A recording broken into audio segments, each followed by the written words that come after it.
11 physics chapter 4 પ્રક્ષિપ્ત ગતિ. આપણે અહીંયા એક નવા પ્રકારની ગતિનો અભ્યાસ કરવાનો છે, પ્રક્ષિપ્ત ગતિ. તો ખૂબ જ અગત્યનું છે આ ટૉપિક, એટલે શાંતિથી તમે સમજશો તો ખૂબ જ સરળ છે. તો આપણે પ્રક્ષિપ્ત ગતિ સમજીએ પહેલાં એ સમજી લઈએ કે આપણે અહીંયા સમતલમાં ગતિનો અભ્યાસ કરીએ છીએ. સમતલમાં ગતિ એનો અર્થ શું થાય કે બે પરિમાણમાં ગતિ થાય છે, ગમે તે બે પરિમાણમાં, એક્સ વાય અથવા વાય ઝેડ અથવા ઝેડ એક્સ સમતલમાં, એક્સ વાયમાં થતી ગતિ હોય અથવા વાય ઝેડમાં અથવા ઝેડ એક્સમાં, બે દિશામાં ટૂંકમાં ગતિ થતી હોય એને આપણે સમતલમાં ગતિ કહીએ છીએ. અને આ પ્રક્ષિપ્ત ગતિ એ સમતલમાં ગતિનું ઉદાહરણ છે. દાખલા તરીકે કેરમ બોર્ડની કુકડીની ગતિ જે આપણે ધ્યાનમાં લઈએ તો એ બે પરિમાણમાં થતી ગતિ છે. આ એક્સ અક્ષ ગણો અને વાય અક્ષ ગણો તો કુકડી આમે જાય, આમે જાય, આમે જાય, તો એ એક્સ દિશામાં અંતર કાપ્યું, વાય દિશામાં કાપ્યું, તો આવી ગતિને સમતલમાં ગતિ કહેવાય. અને આ પ્રક્ષિપ્ત ગતિ એ સમતલમાં ગતિનું ઉદાહરણ છે. તો આ સમતલમાં થતી ગતિને આપણે બે અલગ અલગ દિશાની ગતિના રૂપમાં સમજી શકીએ છીએ. એટલે કે એક્સ અક્ષની ગતિ જુદી, વાય અક્ષની ગતિ જુદી. માની લો કે એક દડાને આપણે હવામાં ઉછાળીએ, અહીંયાથી આ જમીન છે, અહીંયાથી દડાને આપણે હવામાં ઉછાળીએ તો આમ ગતિ કરીને અહીંયા નીચે પડશે. અહીંયાથી મેં ઉછાળ્યું દડાને તો આમ પરવલય આકારે ગતિ કરીને અહીંયા પડ્યું. તો એનો મતલબ શું છે કે એને એક્સ દિશામાં આટલું અંતર કાપ્યું અને વાય દિશામાં એને મહત્તમ આટલું અંતર કાપ્યું છે. તો એને બે દિશામાં અંતર કાપ્યું. આ કેટલા પારિમાણિક ગતિ છે? બે પારિમાણિક. આ ગતિને પ્રક્ષિપ્ત ગતિ કહે છે. તો પ્રક્ષિપ્ત ગતિ શું છે? બે દિશાની ગતિ. બે દિશાની ગતિ, બરાબર સમજી લેજો. પ્રક્ષિપ્ત ગતિ કોને કહેવાય? બે દિશાની ગતિ છે આ પ્રક્ષિપ્ત ગતિ. કઈ બે દિશાની? તો આપણે હવામાં કોઈ દડો ઉછાળીએ તો એક દિશા કઈ? સમક્ષિતિજ દિશા. સમક્ષિતિજ દિશા એટલે કહેવાનો અર્થ કે આ જે સીધી આપણી જમીન પર માપી શકીએ. અને બીજું છે શિરોલંબ દિશા, એટલે કે હવામાં કેટલો દર ગયો, અને આપણે શિરોલંબ દિશા કહીએ છીએ, અને આ સીધી દિશાને આપણે સમક્ષિતિજ દિશા કહીએ છીએ. તો જો પ્રક્ષિપ્ત ગતિ એ બે દિશાની ગતિ છે. કઈ કઈ બે દિશામાં ગતિ થાય? એક સમક્ષિતિજ દિશામાં ગતિ થાય અને બીજું શિરોલંબ દિશામાં ગતિ થાય. બંનેને આપણે અલગ અલગ વર્ણવી શકીએ છીએ, એટલે કે અલગ અલગ દર્શાવી શકાય. જ્યારે આપણે ગણતરી કરતા હશું તો બંને ગતિઓને એકબીજા સાથે કંઈ લેવા દેવા નથી. હવે આપણે પ્રક્ષિપ્ત ગતિને વ્યાખ્યાયિત કરીએ તો પ્રક્ષિપ્ત ગતિ કોને કહેવાય? તો જે પદાર્થ સમક્ષિતિજ દિશામાં અચર વેગ અને શિરોલંબ દિશામાં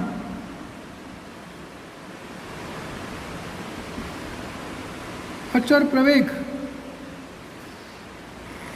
પ્રવેગથી ગતિ કરતો હોય તો આવી ગતિને પ્રક્ષિપ્ત ગતિ કહે છે. કેવી ગતિ? તો આપણે હવામાં પથ્થર ફેંક્યો તો આ દિશામાં જે ગતિ થાય એ કેવી હોય? અચર વેગવાળી. અને આ દિશામાં જે ગતિ થાય એનો પ્રવેગ શું હોય? અચર. સ્વાભાવિક છે કે આપણે પૃથ્વી પર હોય અને અહીંયા આ પૃથ્વીનું કેન્દ્ર, તો અહીંયાથી હું દડો ઉછાળું તો દડો આ દિશામાં આ ગુરુત્વ પ્રવેગ જીની અસર હેઠળ ગતિ કરે છે, પરંતુ આ દિશામાં એની પર કોઈ પ્રવેગ લાગતો નથી. એટલે કે એનો પ્રવેગ 0 હોય છે, એટલે કે એનો વેગ અચર હોય. અને આ દિશામાં શું અચર હોય? પ્રવેગ. અને શિરોલંબ દિશામાં લાગતો પ્રવેગ, શિરોલંબ દિશામાં લાગતો પ્રવેગ એટલે ગુરુત્વ પ્રવેગ. બીજો તો કોઈ પ્રવેગ લાગવાનો નહીં. અને એની કિંમત કેટલી હોય? 9.8 મીટર પર સેકન્ડ સ્ક્વેર પૃથ્વીના કેન્દ્ર તરફની દિશામાં. તો હવે એકદમ ક્લિયર તમારા મગજમાં આવવું જોઈએ કે પ્રક્ષિપ્ત ગતિ એટલે શું?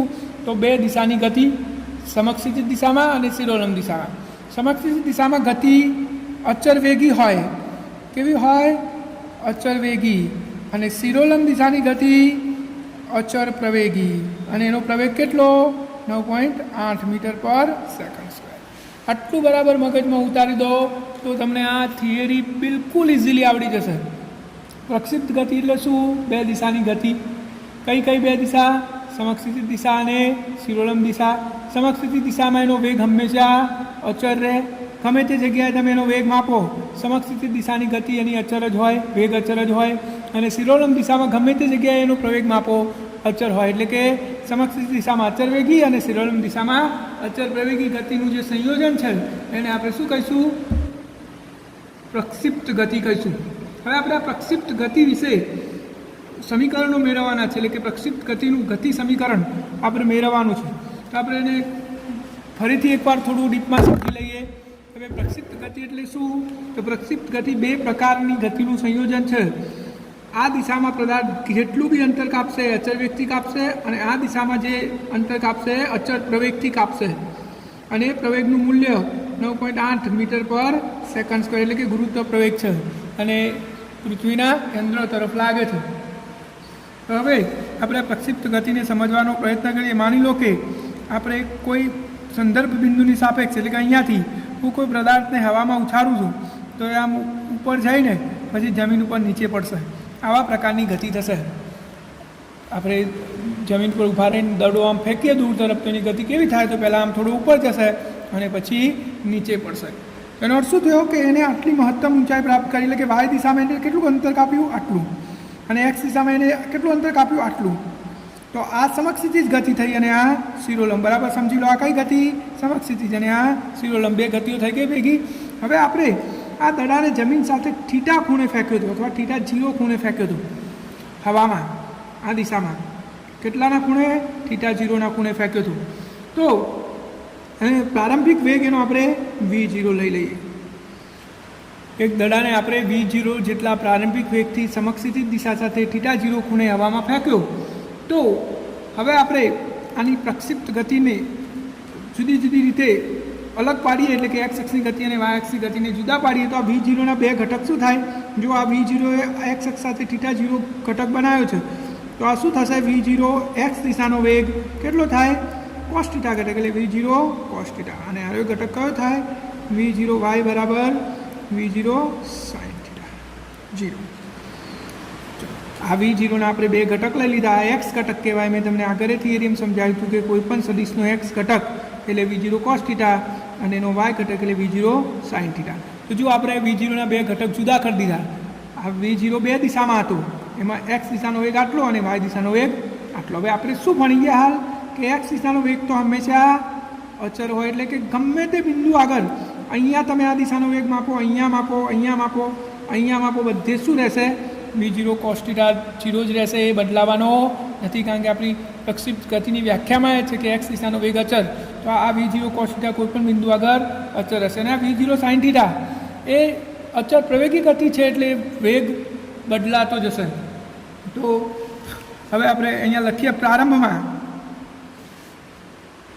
પ્રારંભમાં એટલે કે t બરાબર 0 સમયે અહીંયા આગળ પ્રારંભિક સ્થાન એક્સ દિશામાં પ્રારંભિક સ્થાન ક્યાં છે અત્યારે હાલ ભાઈ? એક્સ બરાબર 0 આગળ, તો x0 બરાબર 0. અને વાય દિશામાં પ્રારંભિક સ્થાન એ 0 જ છે, તો y0 બરાબર 0. તો આટલી તમને ખબર પડી ગઈ હશે. હવે એક્સ દિશાનો પ્રવેગ એટલે કે ax, તો એક્સ દિશામાં તો અચર વેગી ગતિ છે એટલે એનો પ્રવેગ શું હોય? 0. અને વાય દિશાનો પ્રવેગ એ વાય બરાબર શું થાય? તો વાય દિશામાં એક જ પ્રવેગ લાગે છે. આપણે હાલ જ જોયું કેટલો? 9.8 એટલે કે ગુરુત્વ પ્રવેગ. અને એ નીચે તરફ લાગે એટલે -9.8 મીટર પર સેકન્ડ સ્ક્વેર. અથવા આપણે g લઈ શકીએ, -g મીટર પર સેકન્ડ સ્ક્વેર. આટલી આપણને ખબર પડી ગઈ છે. હવે t સમય બાદ ગતિ કરતાં કરતાં પદાર્થ માન લો કે અહીંયા પહોંચ્યો આ બિંદુ આગળ. t સમય પછી તો t સમય બાદ શું સ્થિતિ થશે? તો t સમય બાદ પદાર્થ અહીંયા પહોંચ્યો એટલે કે એને એક્સ દિશામાં આટલું અંતર કાપ્યું અને વાય દિશામાં આટલું અંતર કાપ્યું. તો આપણે બંને અંતરો શોધવા છે. તો t સમય બાદ એક્સ દિશાનો વેગ પહેલાં જોઈ લઈએ. તો t સમય બાદ એક્સ દિશામાં કાપેલ અંતર ચલો એક્સ દિશામાં કેવી ગતિ છે? અચર વેગી. અને અચર વેગ માટે કાપેલ અંતર એક્સ બરાબર શું થાય? વેગ ગુણ્યા સમય. હવે વેગ એક્સ દિશાનો કેટલો? v0 કોસ થીટા 0 ગુણ્યા સમય આપણે t લીધો, એક્સ દિશાનું અંતર આવી ગયું v0 cos theta into t. હવે એવી જ રીતે આપણે વાય દિશાનું અંતર શોધી કાઢીએ તો ટી સમય બાદ વાય દિશામાં કાપેલ અંતર એને આપણે વાય કહી દઈએ તો વાય બરાબર શું થશે તો વાય દિશામાં કેવી ગતિ છે અચળ પ્રવેગી તો ત્યાં તો આપણે અંતર બરાબર વેગ ગુણ્યા સમય ના મૂકી શકીએ અચળ પ્રવેગી ગતિનું સમીકરણ મૂકવું પડે અને અચળ પ્રવેગી ગતિનું સમીકરણ શું v0 y t -1/2 gt² આપણું આ સમીકરણ લાગુ પડે હવે આપણે કિંમતો મૂકી દઈએ તો v0 y કેટલો છે v0 sin θ 0 × t -1/2 g t² આટલું આવશે વાય દિશામાં કાપેલું અંતર ટી સમય પછી એક્સ દિશામાં કાપેલું અંતર કેટલું આવ્યું હતું એક્સ બરાબર v0 cos θ 0 × t આ એક્સ દિશામાં કાપેલું અંતર હતું હવે ટી સમય બાદ વેગ બંને બાજુના ટી સમય બાદ વેગ એક્સ દિશાનો કેટલો થશે ભાઈ વ્યાખ્યા યાદ કરો એક્સ દિશામાં વેગ બદલાતો નથી એટલે એક્સ દિશાનો વેગ vx બરાબર શું થશે v0 cos θ 0 થશે અને વાય દિશાનો વેગ શું થશે વાય દિશાનો વેગ vy બરાબર એ આપણે શોધવું પડે ટી સમય પછી vy એટલે વેગ કેટલો થશે તો આપણે ટી સમય અંતરનું વિકલન કરી દઈએ તો dy બાય dt તો vy બરાબર y કેટલો છે આપણે હાલ જ શોધ્યું છે અહીંયા મારી આંગળી રહી ત્યાં v0 sin θ 0 × t -1/2 gt² આનું આપણે વિકલન કરી દઈએ તો આપણને vy મળી જાય જો v0 અચળ sin θ 0 અચળ તો v0 sin θ 0 અચળ અને ટીનું વિકલન 1 થાય એટલે આટલું વધ્યું -1/2 g અચળ ને t² નું 2t તો 2 કેન્સલ થઈ જશે શું વધ્યું gt તો આ વાય દિશાનો ટી સમયે વેગ આવી ગયો જો એક્સ તમે આટલું ફરીથી આપણે સમજી લઈએ આખી થિયરી જો પ્રક્ષિપ્ત ગતિ એટલે શું બે દિશાની ગતિ કઈ બે દિશા સમક્ષિતિ દિશા અને શિરોલંબ દિશા સમક્ષિતિ દિશામાં અચળ વેગ અને શિરોલંબ દિશામાં અચળ પ્રવેગ કેટલો હોય તો ગુરુત્વ પ્રવેગ જેટલો 9.8 મીટર/સેકન્ડ². તો પ્રક્ષિપ્ત ગતિ બે દિશામાં થતી ગતિનું સંયોજન છે. હવે આપણે સમજવા માટે અહીંયા એક પદાર્થને સમક્ષિતિ દિશા સાથે θ0 ખૂણે v0 વેગથી ફેંક્યો છે. તો હવે આ v0 ને આપણે બે જુદી જુદી દિશામાં વિભાજિત કરી શકીએ. આ એનો x ઘટક v0 cos θ 0 અને એનો y ઘટક v0 sin θ 0. આપણે બે વેગ જુદા જુદા કરી દીધા, આ x દિશાનો વેગ અને y દિશાનો વેગ. હવે પ્રારંભમાં શું સ્થિતિ હતી જ્યારે આપણે અહીંયા પદાર્થ પકડી રાખ્યો કે ત્યારે x દિશાનું અંતર 0, y દિશાનું અંતર 0. x દિશાનો પ્રવેગ કેટલો તો x દિશામાં તો અચળ વેગ છે એટલે પ્રવેગ 0 અને y દિશાનો પ્રવેગ કેટલો ગુરુત્વ પ્રવેગ g માઇનસ નીચે તરફ છે એટલે. હવે આપણે ટી સમય બાદની સ્થિતિની ચર્ચા કરી. જો ટી બરાબર 0 સમય બંનેના વેગે આપણે લખી દીધા છે. ટી બરાબર 0 સમયે x દિશાનો વેગ આટલો અને y દિશાનો વેગ આટલો. હવે ટી બરાબર ટી સમય એટલે થોડી ગતિ કર્યા પછી પદાર્થ અહીંયા પહોંચ્યો. હવે અહીંયા આપણે બધી વસ્તુ શોધી કાઢીએ. પહેલાં તો સ્થાન શોધીએ કે x દિશામાં કેટલું અંતર કાપ્યું આવ્યું એ. તો x દિશામાં તો વેગ અચળ છે એટલે x બરાબર વેગ ગુણ્યા સમય, વેગ v0 cos θ 0 હતું ગુણ્યા t, તો x દિશાનું અંતર મળી ગયું. એવી રીતે હવે y દિશાનું અંતર આપણે શોધવું છે. તો y દિશામાં તો અચળ પ્રવેગી ગતિ છે એટલે અચળ પ્રવેગી ગતિનું સમીકરણ વાપર્યું, એમાં આપણે કિંમત મૂકી તો આ y દિશાનું અંતર આવી ગયું. હવે ટી સમયે આપણે બંને દિશામાં વેગ શોધીએ. તો જો x દિશામાં તો વેગ બદલાવાનો નહીં, એટલું રહેશે. y દિશાનો વેગ શોધવો હોય તો yનું સમય સાપેક્ષ વિકલન કરી દઈએ. yની કિંમત આ રહી એ કિંમત મૂકીને વિકલન કરી દીધું તો y દિશાનો વેગ એ મળી ગયો આપણને. તો આ આપણા માટે ચાર વસ્તુ આવી ગઈ: 0 સમયે સ્થાન અને વેગ અને ટી સમયે સ્થાન અને વેગ બંને દિશાના. તો તમે આટલી ખબર પડી ગઈ હશે. હવે આપણે પ્રક્ષિપ્ત પદાર્થની ગતિનું સમીકરણ મેળવવાનું છે અને પ્રક્ષિપ્ત પદાર્થની ગતિનું સમીકરણમાં સમય ના આવે એટલે આપણે સમયને દૂર કરવો પડે. તો આપણે આ જોડે આ બે સમીકરણ છે એમાંથી હું આ ટીને સૂત્ર કરતાં બનાવી દઉં તો શું થાય, x/v0 cos θ 0 થઈ જાય. આ સમીકરણમાં ટીને સૂત્ર કરતાં બનાવી દઉં અને આ કિંમત હું yના સમીકરણમાં મૂકી દઉં.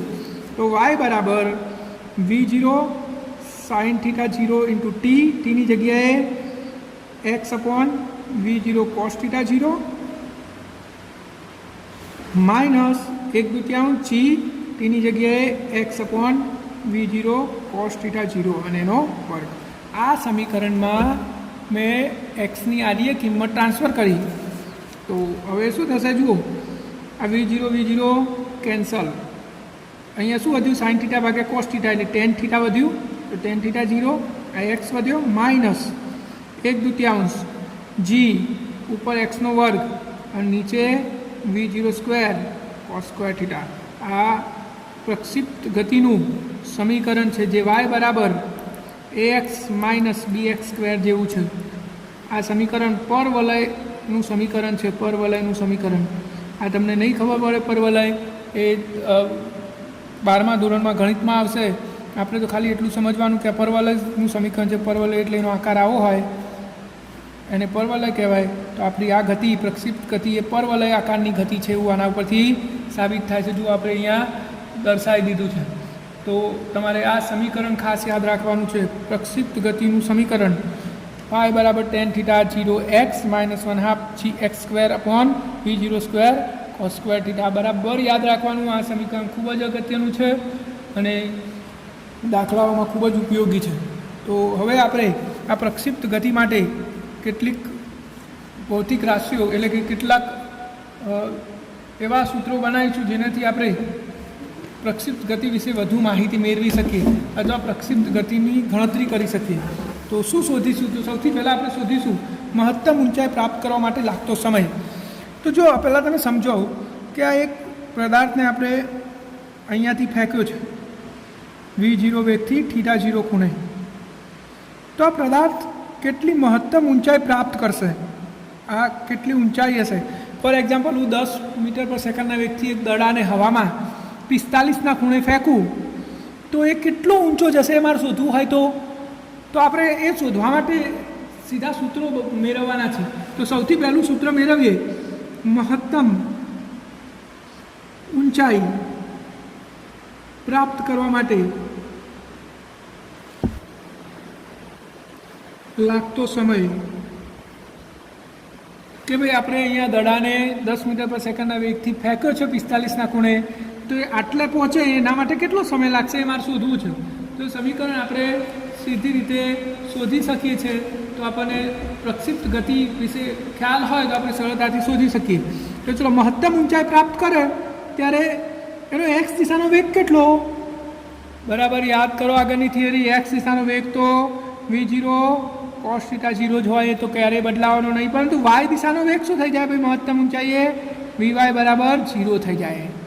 એને જ મહત્તમ ઊંચાઈ કહેવાય. કોઈ પણ પદાર્થને તમે આમ ઉપર તરફ ફેંકો તો પછી પાછો આવે એ વખતે ક્ષણિક વેગ શું થઈ ગયો હોય? 0. એટલે કે મહત્તમ ઊંચાઈએ વાય દિશાનો વેગ શું થઈ જાય? 0. તો આપણે વાય દિશાના વેગના સમીકરણમાં વાય દિશાના વેગનું સૂત્ર શું હતું? આવી રહ્યું vy બરાબર v0 sine theta 0 minus gt. એટલે કે મહત્તમ ઊંચાઈએ પહોંચે ત્યારે વાય દિશાનો વેગ 0 થઈ જાય તો આપણે વીવાયને 0 મૂકી દઈએ તો 0 બરાબર v0 sine theta 0 minus gt. તો પછી gt બરાબર v0 સાઇન થીટા 0 તો t બરાબર v0 સાઇન થીટા 0 ભાગ્યા g. આને મહત્તમ ઊંચાઈએ પહોંચવા માટે લાગતો સમય કહે છે જેને આપણે tm કહીશું. શું કહીશું? tm મેક્સિમમ હાઇટ પર લાગતો ટાઈમ એટલે tm. તો tm બરાબર શું સૂત્ર આવ્યું? v0 sine theta 0 upon g. એટલે એનો આનો કહેવાનો અર્થ શું કે આપણને પ્રારંભિક વેગ ખબર હોય. મેં 10 મીટર પ્રતિ સેકન્ડના વેગથી ફેંક્યું હતું અને ખૂણો કેટલો રાખ્યો હતો? 45. તો આ બે કિંમતો મને ખબર હોય તો હું કહી શકું છું અહીંયા 10 મૂકી દઈશ, અહીંયા 45 મૂકી દઈશ અને આની કિંમત 9.8. તો મને જવાબ મળી જશે કે ભાઈ 2 સેકન્ડ. તો 2 સેકન્ડમાં આ પદાર્થ મહત્તમ ઊંચાઈ પ્રાપ્ત કરશે. તો એક આ બીજા નંબરનું સમીકરણ જે તમારે ગોખી જ કાઢવાનું, યાદ રાખવાનું જ બરાબર. હવે ઉડ્ડયનનો સમય શોધીએ આપણે. ઉડ્ડયનનો સમય એટલે શું? તો પદાર્થ અહીંયાથી ફેંક્યો એટલે હવામાં ગયો, અહીંયાથી છેક નીચે પડે ત્યાર સુધી આટલો આખો સમય હવામાં જ રહેશે. આને આ સમયને શું કહેવાય? ઉડ્ડયનનો કુલ સમય કહે છે. તો ઉડ્ડયનનો સમય કેટલો લાગશે? તો આપણે આગળ ભણી ગયા છીએ કે જેટલો ટાઈમ પદાર્થની મહત્તમ ઊંચાઈ પહોંચવા માટે લાગે એટલો જ સમય એને ઉપરથી નીચે આવતા લાગે છે. અને આ તો આપણે શોધી કાઢ્યો એટલે પહોંચતા તો કેટલો ટાઈમ લાગ્યો? તો આટલો. તો એટલો ટાઈમ નીચે પહોંચતા લાગશે. ઉડ્ડયનના કુલ સમયની tf કહેવાય. તો tf બરાબર શું થાય? 2tm. ઉપર જતાં લાગતો સમય વત્તા નીચે આવતો સમય 2 ગણો.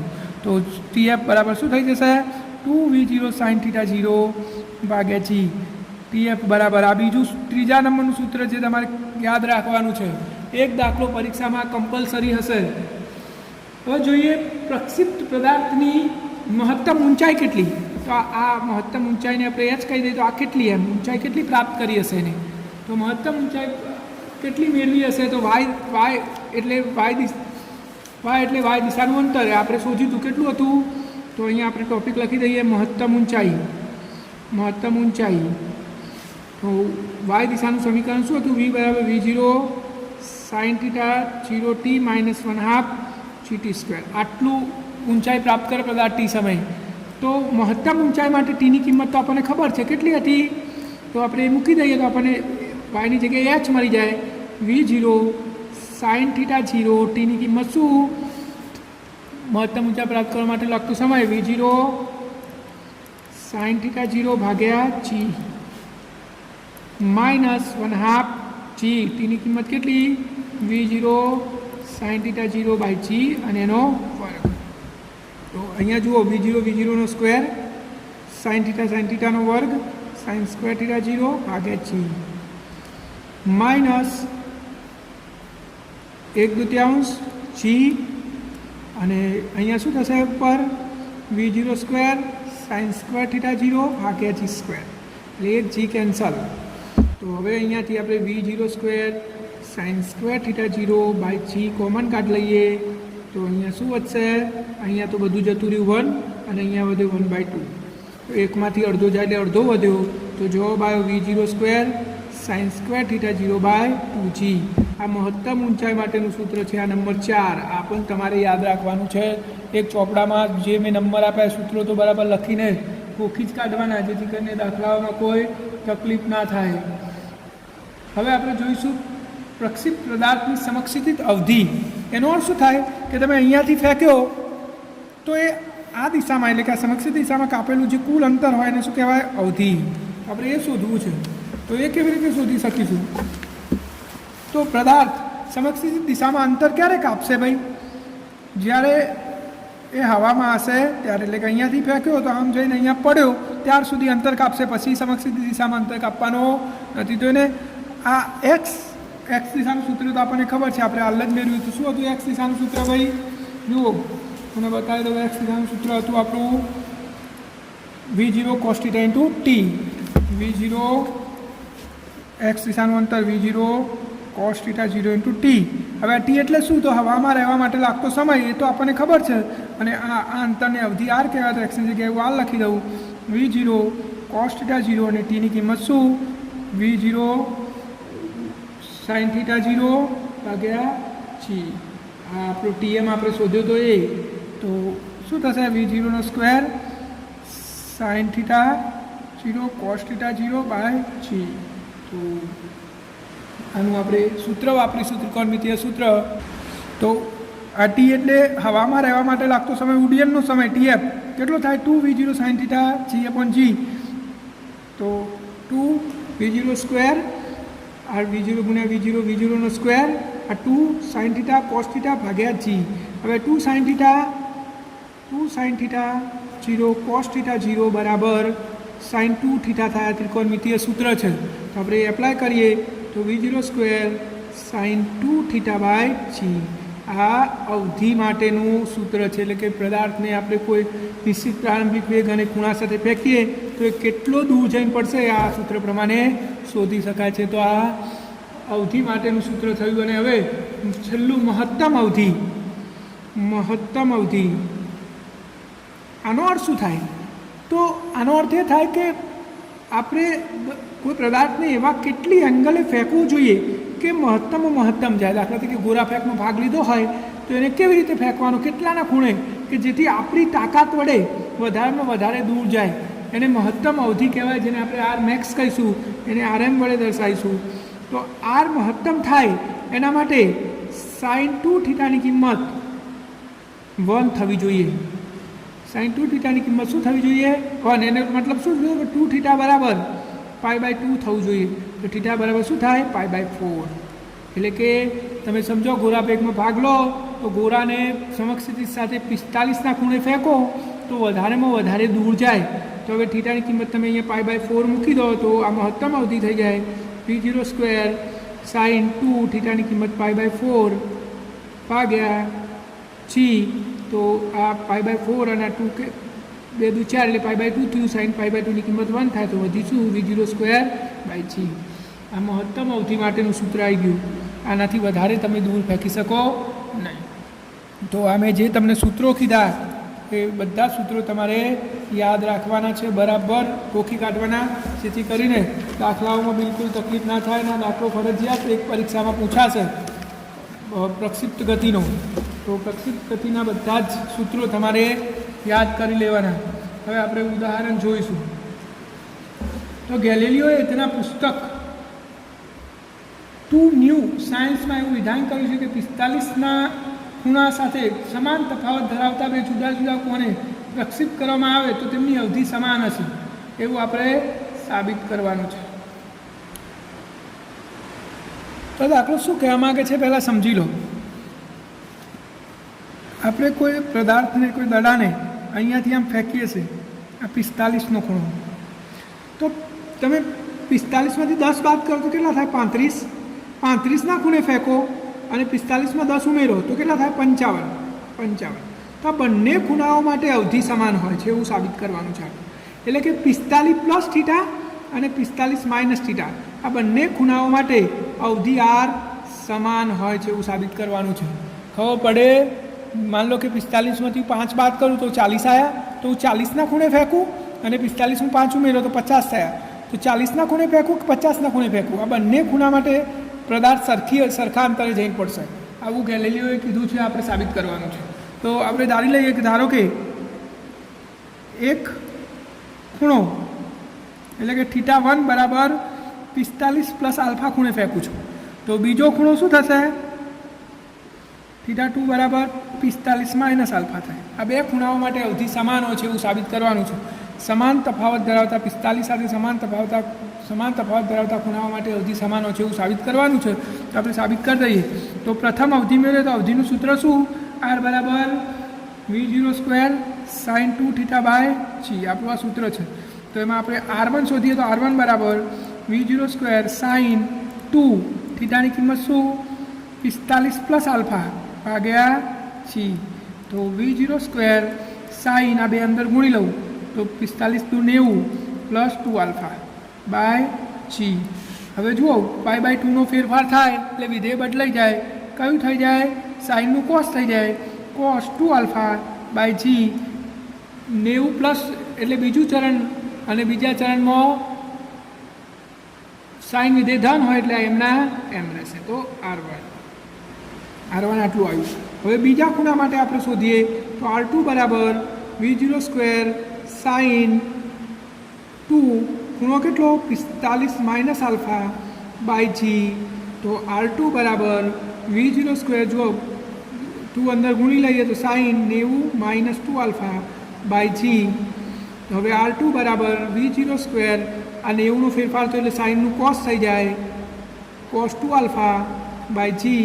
અને 90 - એટલે પહેલું ચરણ, પહેલા ચરણમાં બધું ધન હોય તો એમને એમ ધન રહેશે. તો અહીંયા જે સાબિત કરવાનું હતું થઈ ગયું. જો બંને જવાબ સરખા આવ્યા તો r1 બરાબર r2. આપણે આ જ સાબિત કરવાનું હતું ને સાબિત થઈ ગયું. તો ઉદાહરણ ખૂબ જ સરળ છે.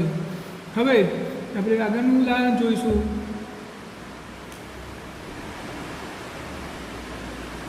ઉદાહરણ નંબર 4.8. ઉદાહરણ 4.8. જો પહેલાં રકમને બરાબર સમજી લઈએ. એક પર્વતારોહક જમીનથી 490 મીટરની ઊંચાઈ પર્વતની ધાર પર ઊભો છે અને તે એક પથ્થરની સમક્ષ દિશામાં 15 મીટર પર સેકન્ડની પ્રારંભિક વેગથી ફેંકે છે. તો આમાં અવરોધને અવગણતા પથ્થર કેટલા સમયમાં જમીન પર પડશે અને જમીન પર અથડાતી વખતે એનો વેગ શોધો. બરાબર સમજી લો. આ એક પર્વત છે જેની હાઇટ છે 490 મીટર. બરાબર. અહીંયાથી એ પથ્થરને ફેંકે છે. કઈ દિશામાં? સમક્ષિતિજ દિશામાં, આ દિશામાં. એટલે સમક્ષિતિજ દિશામાં વેગ 15 મીટર પર સેકન્ડ આપેલો છે, પરંતુ શિરોલંબ દિશાનો વેગ v0y શું છે? 0. બરાબર સમજી લો. એને સમક્ષિતિજ દિશામાં પદાર્થને ફેંક્યો છે. કેટલા? 15 મીટર પર સેકન્ડના વેગથી. તો શિરોલંબ દિશાનો વેગ શું થાય એનો? 0. બે દિશાની ગતિને આપણે અલગ કરી દીધી. તો આપણે અહીંયા સાઈડમાં લખી દઈએ. પ્રારંભમાં સમક્ષિતિજ દિશાનો વેગ v0x કેટલો આપેલો છે 15 મીટર પર સેકન્ડ અને વાય દિશાનો વેગ કેટલો આપ્યો છે v0y 0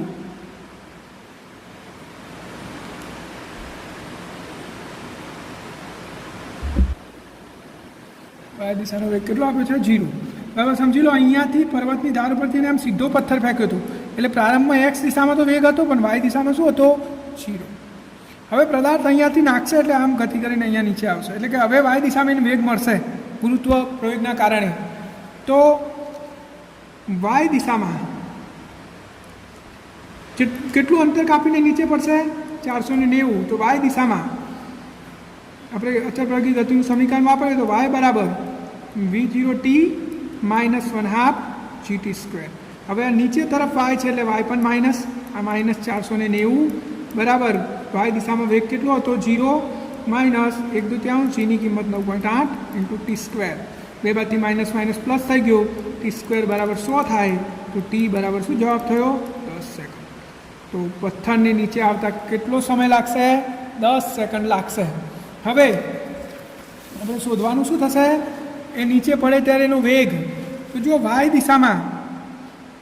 દિશામાં પ્રારંભિક વેગ કેટલો હતો 0 તો v = v0 માઇનસ gt સૂત્ર પ્રમાણે નીચેની દિશામાં વેગ એટલે માઇનસ તો માઇનસ v બરાબર એટલે vy વાય દિશાનો વેગ એટલે v0 0 માઇનસ જીની કિંમત 9.8 ટીની કિંમત 10 આવી તો vy બરાબર 98 મીટર પર સેકન્ડ. આટલો વેગ વાય દિશામાં હશે એનો. અહીંયા આવ્યો ત્યારે વાય દિશામાં વેગ એનો કેટલો થઈ ગયો 98 મીટર પર કેટલો વેગ થઈ ગયો એનો અહીંયા આવ્યો એટલે 98 મીટર પર સેકન્ડ. અને એક્સ દિશાનો વેગ હાલ જ જોયું આપણે પ્રક્ષિપ્ત ગતિમાં એક્સ દિશાનો વેગ તો અચળ જ હોય કેટલો હોય vx પહેલે હતો એટલો જ એટલે 15 મીટર પર સેકન્ડ. બે દિશાના વેગ આવી ગયા તો હવે પરિણામી વેગ v સદિશ બરાબર vx i cap plus vy j cap. vx કેટલો 15 i કેપ અને આ 98 j કેપ.